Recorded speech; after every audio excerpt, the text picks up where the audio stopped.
वाक्य जो हम बहुत बार सुनते हैं कि एज इज नो बार, ये मुझे बहुत दुख के साथ कहना पड़ रहा है कि आज हृदय की बीमारी के लिए भी ये वाक्य सिद्ध होता है। हमने एक मरीज जिसकी उम्र सिर्फ 28 साल है, उसका अभी इलाज किया। वो मरीज बहुत ज़्यादा छाती में दर्द और सांस फूलने की समस्या के साथ जब अस्पताल पहुंचा तो जांचों में पाया गया कि उस मरीज को एक्यूट एमआई या सिवियर हृदय, जिसे हम हृदयाघात कहते हैं, वो समस्या पाई गई। सबसे इंपॉर्टेंट चीज़ ये है कि चूंकि मरीज टाइमली हॉस्पिटल पहुंच गया था और वो एक यंग इंडिविजुअल था, तो हमने एक स्पेशल क्लॉट बस्टर मेडिसिन, जिसे हम थ्रोम्बोलाइटिक एजेंट कहते हैं, आजकल के टाइम पे हमारे पास बहुत अच्छे थर्ड जनरेशन थ्रोम्बोलाइटिक एजेंट्स भी उपलब्ध हैं, जिसके माध्यम से हमने वो दवाई को दिया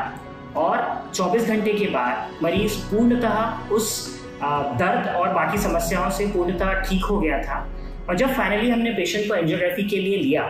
तो उसकी वो नस जो हार्ट अटैक के कारण बंद हुई थी वो पूर्णतः खुल चुकी थी। इस केस के माध्यम से मैं ये बताना चाहता हूँ कि हार्ट अटैक के लिए सबसे इम्पोर्टेंट समय होता है। जैसे हम अपनी भाषा में कहते हैं टाइम इज मसल। सो कोई भी मोडालिटी, चाहे वो इंटरवेंशन हो या सही दवाइयों का ट्रीटमेंट हो, लाइक थ्रोम्बोलाइटिक एजेंट्स, वो अगर हम सही समय पर देते हैं तो मरीज पूर्णतः स्वस्थ हो सकता है और उसकी जान भी बच सकती है। सबसे जरूरी चीज़ ये है कि एक यंग एज में हमें किसी भी तरीके के व्यसन से बचना चाहिए और अब जैसे इस मरीज को हम जो पर्टिकुलर दवाइयाँ देंगे उसे लंबे समय तक लेना होगा और अपनी जीवन शैली को पूर्णतः सुधारना होगा और अपने रूटीन में चाहे व्यायाम हो या कुछ एक्सरसाइजेज हो, और अगर हम ज़्यादा एक्सरसाइज के लिए टाइम नहीं निकाल पाते हैं तो प्लेन वॉकिंग एटलीस्ट हमें करना चाहिए और तनाव से बचने के लिए हमें योगा या मेडिटेशन का सहारा लेना चाहिए। धन्यवाद।